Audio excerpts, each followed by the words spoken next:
I'm Stephen Foskett, the organizer of Tech Field Day, and we're here in Austin, Texas with StorMagic. Around the table are a group of invited writers and speakers from around the world to ask questions and learn about the products. If you'd like to learn more about our event, just go to techfieldday.com, and you can find many more videos like this at youtube.com/techfieldday. So we crossed a number of verticals, so we made sure to actually hit across the verticals that we are deployed in. And essentially the data that we're collecting, we don't see what the virtual machines are actually writing. We can just see block sizes, distribution of data on the underlying. So there's no concerns for the customer on what we're actually seeing. One of the points here was the fact that, when you look at industry performance numbers, it's hard for the industry to define what performance number to show you, but really what we do get is kind of illegitimate to our environments, right? So if I want to actually turn around to you and I go, oh, hey, look how fast this goes. I'll go, well, let me do 4K, 100% random read, and look, Mr. Customer, this is how many IOs I performed. Oh, you need a big throughput. Okay, let me do a sequential 256K read-write throughput. And I'm going to do it sequentially. Wow, look at the big number I produced. Realistically, though, this is like a peak performance on a very isolated workload state for this environment. So how does a customer take that information when they're sizing their environments and apply it with clarity? The reality is they can't. So over on this right-hand side here, I have a SQL Server IO block size, just like a reference table. Single application, SQL, look at the variation in the actual block sizes that we're doing. We're going from 512 bytes up to a meg and a load of variations in between. So applying a 4K block size, 100% random, read, write, it isn't applicable to this. It doesn't really tell us what we're going to get. So with the analysis, like I said, we went out to real customers and we've basically evaluated their data, and I'll present it to you here now. But one thing that we actually found from this, up to roughly 70% of the I/O could be satisfied from a read cache, from a very small portion of memory of these their daily workloads, which was very impressive. Actually, much larger than we actually expected. The conclusion was few customers have performed this exercise, understand their environmental, the needs of their environment. They'd over-provisioned their hardware. And I'll talk to some savings that customers have now made by going through this exercise. And what I'd like to do is I've got 3 customer examples. I've got a UK oil and gas company. I've got the US on-demand consumer service that Hans was talking to earlier. And I've also got a national retailer. So we've spread it out on their workloads. Just as a heads up, I go into much more granular detail into the oil and gas. I've got a large subset of slides on that. And then for the other 2, it's an overview, just not to kind of go over more information. So, oil and gas. So the customer challenge here, they were looking to understand their workloads. They were concerned that they may be reaching the peak of their performance of their hardware. So they wanted reassurance that they don't need to re-provision. The hardware they've deployed is all good. They had no definitive indication of their performance requirements, and like I said, they were concerned about growth. So we came in and we analyzed their data, and we provided this information back to them. And this is just a brief overview of their environment, and I'm just going to talk to it a little bit more. The actual hardware makeup for this customer, so they had, in their production machines, they were running Active Directory, file and print. They had Sage application out there and a replication software. They're using Cisco C220s, wasn't that lucky? And that was the hardware makeup that they had there, the networking and the underlying RAID group. Essentially though, we've got 2 Cisco C220 servers there, and StorMagic is making sure the storage is redundant between them. So what we did is we actually monitored the data over a couple of days, and this is what we actually found on their throughput in IOPS. So this was a 24-hour window. We could see that they're reading roughly 93 gig a day, writing 84. They've got an average IOP requirement of reads of 18s and writes of 41. So this is very interesting for them. You can identify backup windows within peaks of the time, and we could use this data. What was more interesting was the block size distribution. So referring back to industry numbers, saying, okay, look, I've done these 4K 100% random reads and writes. This environment isn't really indicative of that. But what we can actually see is the distribution of block sizes. It's actually great that we do have a large 4K writes in there, but we do have a spread across this data. It's not shown in this table. We can actually identify sequential versus random as well. So we can see sequential streams coming in. So it may not be applicable. The reality is applications, although we do see a lot of random performance, general segments of this will actually be sequential, okay? So we were able to see the locality of access on the disk. So this was we actually have, if you imagine the underlying disk, it's ranging from 0 to 2 terabytes. That was the volume for the customer. And let me zoom in on that as well on the logarithmic scale. What we can see here is across the whole disk array, the areas of the disk that were most frequently accessed. So this is where our application's going to be residing. These are the working sets. These are the candidates for actual caching. So what we did was we actually looked at the cumulative read hit. So when I say my working set, I'm just talking about the piece of data that is most frequently accessed. Now, 1 gig of data on that disk was actually accessed 48 gigs worth of time within a day. And remember that I said that the customer only read 93 gig in that day. So that actually meant that 1 gig of data out of that whole day was read 50% of the time. So that is a huge candidate to elevate that into a cache. We moved up to 1.6 gig of data. That accounted for 56% of the daily reads, 3.7 gig, 64. So you can see on the scale, we have a diminishing return, which is to be expected. But the real key here is that such a small amount of data could be cached to achieve a much higher read throughput for this customer. So what we did with the customer is we said, okay, well, we'll apply this to our caching tiers. And I said, okay, so if you were to give your appliances 2 gig of data and a 200 gig SSD, we're actually going to cache up to 70% of your daily reads and all of your writes through Flash alone, okay? And this was huge. I mean, just imagine the possibilities of what you can do there. If they only wanted to use SSD, yes, they can cache up to 70% there. But if they wanted to use memory alone, they can still cache 64% of their daily reads by using only 4 gig of memory, okay? So we size that up slightly just in case there's changes in the workload. So what you can take from this is when we have customers using, say, a number of SAS disks to achieve throughput because they want the I/O and low latency, and they deploy 14 SAS disks, the reality is they could actually scale that back, use higher capacity SATA disks, and reduce their mean time between failures, have lower cost disks in their higher capacity, and actually improve their performance at the same time. So, this is a great win for those customers. So that covers the data from the oil and gas. What we were able to do, though, was we were actually able to prove this out to the customer.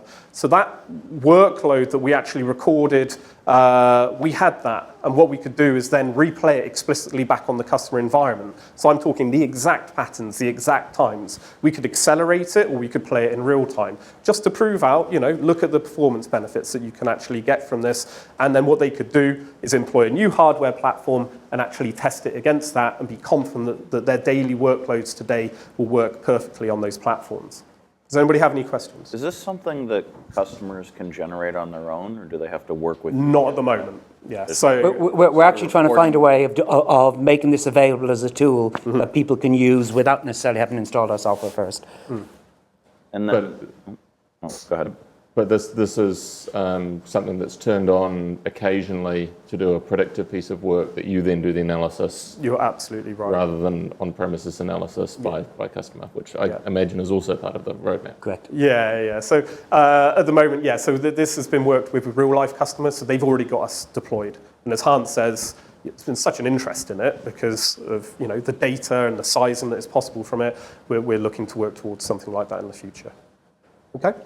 How do backups affect the cache? So there is an option to, within a certain window, switch off the cache. This actual data here includes a backup window.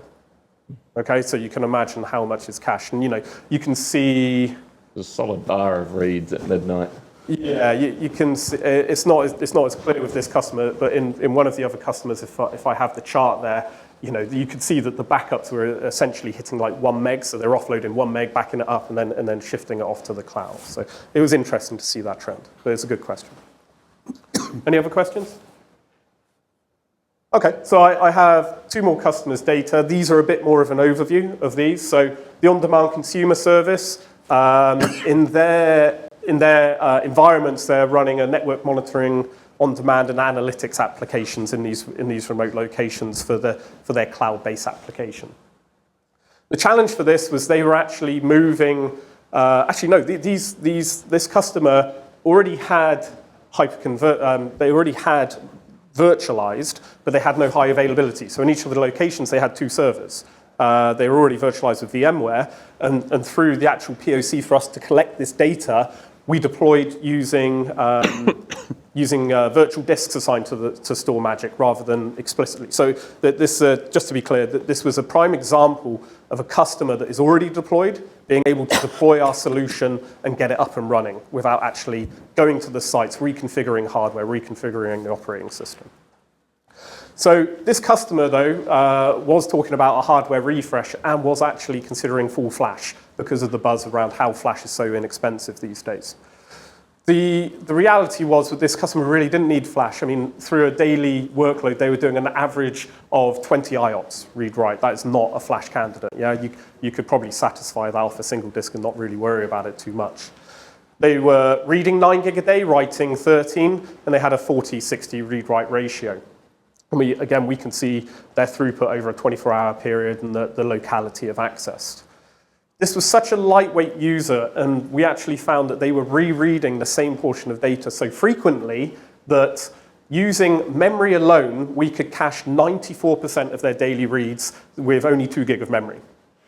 Wow. So, that's crazy. But what it came down to is they were literally reading the same piece of data again and again. I started wondering if it was just a VMware heartbeat after a while, but it was actual data there, and we could cache 94% of it. So what we did with the customer, we replayed it in their environments, we proved it out, we enabled it at their remote locations for the POCs, and obviously they didn't go full flash, they went with a few number of disks and simply memory caching, and they could achieve beyond the performance that they actually needed. The last one, a little bit larger, a national retailer in the US.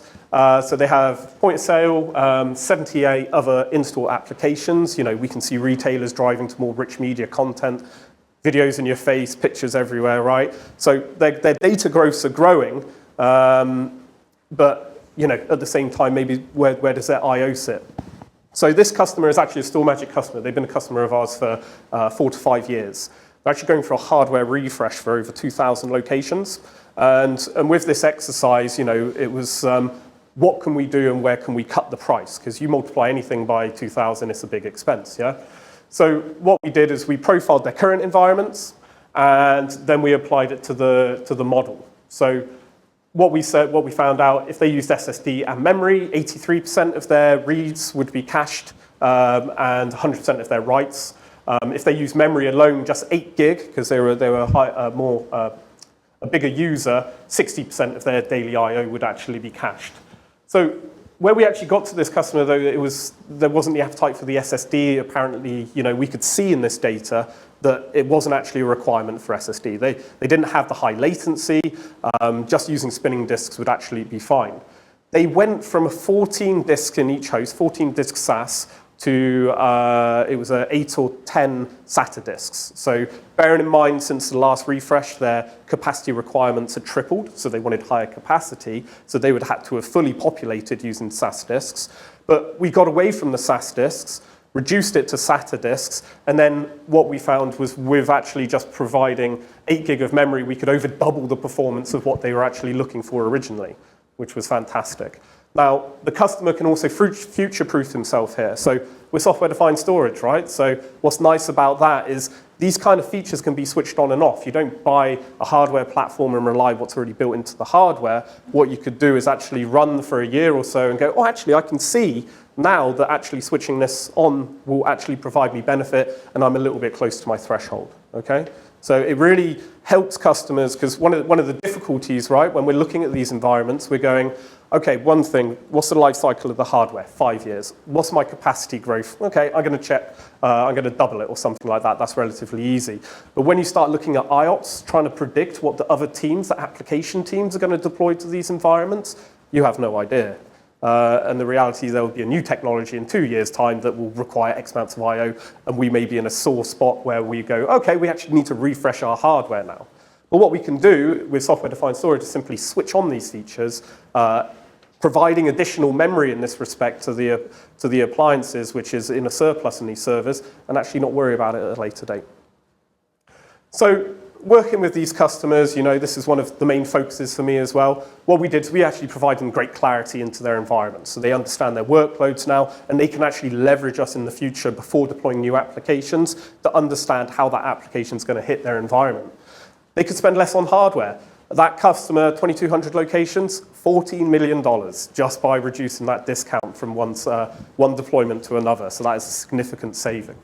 We charged them $14 million for the... No, we didn't. So it was absolutely fine. So how caching technologies can benefit your workloads, how they will actually benefit your workloads. If you go look at other vendors, they may say, OK, just chuck 32 gig of RAM at it. It's like, well, we've just proved out here with these customers at least that a very small percentage of that will actually cache their environments for us. So it would be overkill. Identifying the immediate requirements for the customer, knowing the performance limits of the environment, but also giving them that future proof to actually scale on in the future should they actually get backed against the wall, which is everybody's concern, right? Okay, questions? So how are you licensed, and what are your license tiers? Lance, do you want to? Licensed by capacity. So license is server pairs and by capacity. So the tiers are 2, 6, 12, and unlimited. Okay. There's no difference in licensing for doing caching with their SSD? Yeah, so the caching capability comes with our advanced version. You could roughly say approximately 50% premium for the advanced version on top of the standard version. Okay. So what sort of application did you say you used in healthcare? Because I saw healthcare was on your use cases. Mm-hmm. So what applications have you seen in the healthcare industry that you've used? There's a few customers. So some of the smaller remote hospitals are actually using us. The applications they're running there, we don't have much detail on. There's also some hosted service providers in the healthcare industry that are standardizing on our platform as well. Actually, one was using us as a repository for X-rays. Okay. That's all I know, but I thought that was No. quite interesting. Yeah, so.